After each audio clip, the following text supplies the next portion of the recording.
Ariana is facing criticism regarding the state of her room. I fail to grasp the negativity surrounding it. While she shares a space with Tom, her room reflects her effort to maintain personal space. When cohabiting with an incompatible roommate, your room transcends its purpose to accommodate various needs like cooking, dining, working, and relaxing. Essentially, it becomes a compact living space akin to a 200-staffed apartment. Furthermore, Ariana likely receives a barrage of PR materials daily, juggles event preparations, and frequently travels for work commitments. Considering her busy schedule, it's understandable if her room isn't always pristine. Criticism over her messy room seems unjustified. Last year, my husband's 10-day quarantine due to coronavirus turned our spare room into chaos within a short span. Anyone who has experienced depression can relate to this situation. Even without depression, the behavior makes sense. Sometimes retreating to your room becomes a coping mechanism. You avoid shared spaces and interactions, opting for takeout meals to circumvent the kitchen and delay cleaning tasks. The sight of last night's takeout containers near the bed is logical under such circumstances. The recent scandal has overshadowed the challenges Ariana faced prior. Her demanding job responsibilities, especially after a tumultuous year, can be emotionally draining. Moreover, the focus on trivial matters like a leftover takeout box overlooks the bigger picture. Tim and Sheena's remarks about Ariana's cleanliness are irksome, especially considering they're not tidy individuals themselves. It's Ariana's domain, and Tim's Fox concern about her household chores is absurd. As someone dealing with chronic depression, maintaining cleanliness is crucial for my well-being. However, I understand it differs for everyone, and I don't impose my standards on others. Regardless of the room's condition, Ariana's privacy should be respected.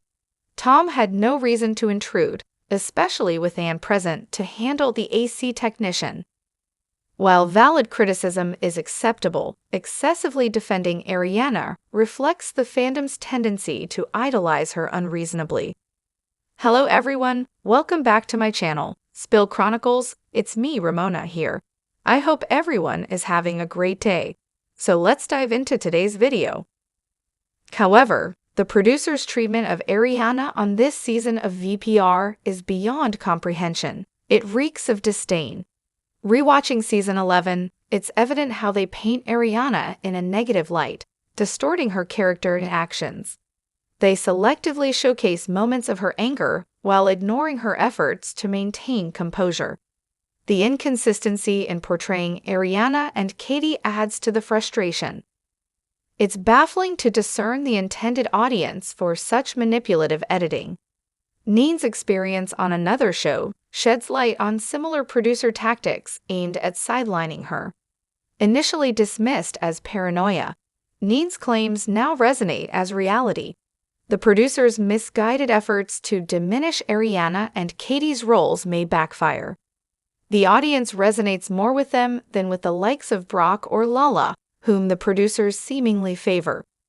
One can't help but wish Neen could seize the opportunities afforded to Ariana. Perhaps there's a cynical part that speculates the producer's ulterior motives in portraying certain cast members negatively. Could they be deliberately exposing Sheena, Lala, and the Tom's flaws to elevate Ariana's image? It's a stretch, but the desire for such poetic justice persists. Labeling Lala as the voice of reason is laughable, considering her repetitive, nonsensical arguments. This season's blatant attempt to vilify Ariana is distasteful. The excessive focus on Tom's redemption arc and contrived therapy sessions prolongs a saga better left in the past. The producer's misguided attempt to manipulate viewer opinions is evident. Instead of engaging storytelling, they resort to divisive tactics that alienate the audience. It's a disheartening realization that Bravo's portrayal of women across its shows often prioritizes petty conflicts over substantive content. As viewers, we're left questioning why we indulge in such superficial narratives. Additionally, Katie's reaction to her second encounter with Max was pure gold. "My whole game," she quipped, embracing her empowered side. The irony in her "I don't remember" remark, reminiscent of Schwartz's excuses during his infidelities, wasn't lost on anyone. Schwartz's obliviousness to Katie's playful jab was cringeworthy. Rather than recognizing her imitation of him, he naively equated it to a bonding moment. Katie's blunt response highlighted the absurdity of his misinterpretation.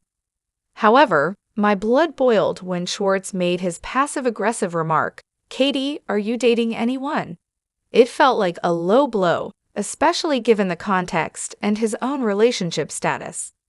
Katie's brilliant comeback, "I'm dating everybody," was a stroke of genius. The show's rampant misogyny becomes glaringly apparent when Katie is unfairly vilified for her liaison with Max, while his role in the affair is conveniently overlooked. The double standard is infuriating, with the focus solely on Katie's actions rather than Max's. Katie's transformation into a confident, self-assured woman with her short hair and fearless attitude is truly inspiring. Despite past criticisms, she's now embraced by many for her resilience and independence. Finally free from Schwartz's toxic influence, she's flourishing, proving that she was always capable of greatness. Tequila Katie is the embodiment of liberation, unapologetically herself and unstoppable. No longer stifled by the opinions of others, she's reclaiming her narrative and thriving like never before. On the other hand, Season 11's reunion has been anything but smooth sailing, especially with Sheena's overwhelming presence adding an extra layer of discomfort. Her eagerness to insert herself into conversations, like mentioning Summer Moon as the show's real star or intruding on Ariana's trailer for the latest gossip, reeks of social cluelessness. It's frustrating how the focus shifted to Sheena feeling excluded from the show, rather than celebrating Ariana's deserved recognition. Despite Sheena's claims of support and numerous opportunities, it's evident she's grappling with profound dissatisfaction, reflecting a deeper unhappiness within herself. While Sheena's relentless pursuit of acceptance can be both admirable and cringeworthy, it's ultimately disheartening to witness her constant quest for validation in all the wrong places. The pause or potential cancellation of VPR might offer her a chance for introspection and growth. Lala's apparent obsession with the custody battle likely stems from her desire to leverage her daughter's presence for brand deals, akin to the Summer Moon treatment. However, unlike Sheena, Ariana and Anne's brand appeal is undeniable. It's unfortunate that Summer finds herself caught in the midst of her parents' drama. Hopefully, she possesses enough resilience to navigate any attempts to thrust her into the spotlight against her will. Sheena's issues run deep, and it's a shame that Summer has to bear the brunt of her parents' turmoil. Moreover, Brock's obliviousness to James and Kristen's past relationship provided a comedic highlight on the after show, even for someone like me who isn't particularly fond of him. His lack of interest in watching his own wife's reality shows speaks volumes about their relationship dynamics and priorities. However, Brock's habit of speaking authoritatively on past events, despite having limited knowledge, is irksome. It's a breach of the fourth wall, and he should stick to the reality of his own experiences rather than trying to rewrite the show's history. His attempt to justify Tom's behavior by referencing past grievances against Sheena is nonsensical and reveals a predetermined narrative rather than genuine insight. James' visible discomfort during Brock's comments spoke volumes. While he tries to maintain a cordial facade, it's evident that Brock's behavior rubs him the wrong way. Brock's jab at Schwartz about eroding Katie's self-esteem would have been more impactful if delivered without a grin, suggesting it was more for show than genuine concern. His claim of not watching the show seems dubious, considering the likelihood of his wife insisting he catch up on her scenes at least. It's a messy attempt to deflect responsibility. On the other hand, do you think Katie gave Ariana a heads up about Lala and Sheena's behavior, Considering Ariana didn't watch, but surely friends did, it's plausible she's aware of key moments. Her demeanor at the reunion, cordial yet guarded, suggests she might have been prepared. Logan and Brad likely kept Ariana informed about significant events unless she requested otherwise. It's hard to imagine Katie not warning her before stepping into what felt like a lion's den, especially given their close bond. However, Katie's absence during Lala's last rant feels like a betrayal. Ariana's heartbreaking, "I just want you away from me," speaks volumes about the rift in their friendships. Despite Ariana's composed exterior, she's undoubtedly hurting, albeit refusing to play it out for the cameras. The season, especially the reunion, feels orchestrated to undermine Ariana and Katie. Andy's focus on trivial matters like food in Ariana's room adds to the sense of targeting. Reflecting on BravoCon, where Katie and Ariana were inseparable, it's evident they had each other's backs. There were moments between them during the season that hinted at unspoken understanding, possibly fueled by shared concerns about Sheena and Lala's behavior.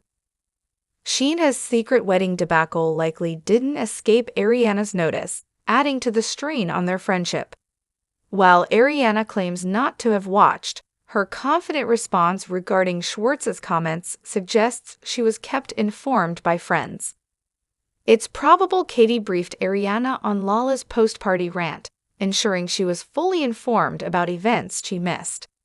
Their friendship's strength lies in their ability to support each other, even in the face of betrayal. However, Schwartz used to come across as sweet when the show began, but over time, his behavior has become increasingly unappealing. He consistently gaslights the women in his life and has a shaky relationship with the truth. Brock and Shishu weren't wrong in calling him out as a terrible husband. His pedestalization of Sandoval only adds to the discomfort. Witnessing Joe's reaction during the reunion was like watching a bomb explode in her face. While I'm not particularly fond of Joe, seeing someone disrespect her feelings like that struck a chord. Schwartz should have handled the situation with more care, given the amount of flack she took for him. It's evident that reality TV isn't a healthy environment for Joe, and it's probably best for everyone's sake if she doesn't return to the show. Despite Schwartz's gaslighting being pointed out to her during the reunion, Joe still chose to single out Katie repeatedly. It's disappointing that she didn't acknowledge the truth and opted for dignity instead. Additionally, her refusal to admit knowledge of Sandoval and Raquel's situation only undermines her credibility. It would have been more respectable for her to acknowledge her awareness, even if she chose not to divulge it out of respect for Schwartz. Schwartz's promise of marriage in 8 years may offer Joe some false hope, but it's clear that his actions speak louder than his words. His past behavior, like pouring beer on Stassi and Katie in the early seasons, paints a picture of his less than admirable character. Furthermore, his venomous side, particularly directed at Katie during their relationship, is another aspect that shouldn't be overlooked. Additionally, what happened to Lala's supposed rebranding? We've heard it touted in teasers and promos countless times. "I'm just a bitch in these streets trying to rebrand and get a sperm donor." Firstly, let's unpack that ego, Lala Shaker. Secondly, did the rebranding ever materialize? Initially, I'd assumed she pursued it because Rand owned a stake in Give Them Lala and she needed to distance herself from him. However, now that the season's over, it feels like a fabricated storyline that was abruptly dropped. There was no mention or promotion of it on the show, which makes me wonder if it was merely a plot device, especially considering Lala's involvement in the orchestrated Ariana takedown. Her failed attempts to burn Ariana, claiming nothing about her twice, seem even more laughable when you realize her rebranding never happened. Plus, her plummeting podcast ratings are a guilty pleasure of mine, akin to enjoying a bowl of Pedicine Alfredo. I'm convinced Lala's desire to rebrand was heavily influenced by Stassi's own rebranding journey. Stassi transitioned from straight up with Stassi to just Stassi, prompting Lala to jump on the bandwagon. However, a true rebrand requires more than just a catchy phrase. It demands substance, which Lala seems to lack. Her apparent attempt to save face for her defunct makeup and skincare line by claiming it's being rebranded rings hollow. If she truly intended to revive it, why isn't she seizing the opportunity now, with her heightened post-Scandoval visibility? It's likely just a smokescreen to deflect from its failure. I predict that if pressed about her makeup and skincare line, she'll blame her newfound motherhood for being too busy. As for her future endeavors, I foresee her gravitating toward mommy blogging and influencing, exploiting her pregnancy and new baby for attention. It's a disappointing prospect, especially if she veers into the crunchy mom/antivax/tradwife realm, relying on her children to sustain her lifestyle. On the other hand, it's interesting how perceptions of Katie have shifted over time. While I've personally always enjoyed her sharp wit and dry humor, it seems like more viewers are warming up to her now. Could it be because of her split from Schwartz, or perhaps her unwavering support for Ariana? Speaking of Ariana, she's undeniably great, but it's true that she didn't always garner much attention before the scandal. I know I didn't particularly care for her before. It's possible that her role in the drama brought her into sharper focus for viewers. For me, Katie's transformation after leaving Schwartz has been notable. Much of her past behavior and outbursts seem tied to their relationship, and she's really come into her own since then. While I've always been a fan of Katie, I think more people are rallying behind her now because we've all grown up a bit. It's easier to recognize her validity and the repeated dismissal of her feelings. As for Ariana, I've never quite connected with her. She's admitted to keeping things from the cameras, which can make her seem too self-produced for my taste in reality TV stars. While I've appreciated Katie's growth and unapologetic honesty, I must admit, her close association with Ariana is starting to dampen my opinion of her. Drop your thoughts in the comment section below. Do you agree or disagree? Don't forget to like, subscribe, and hit the notification bell for more updates. Your opinions matter, and I will see you in the next video. Thank you.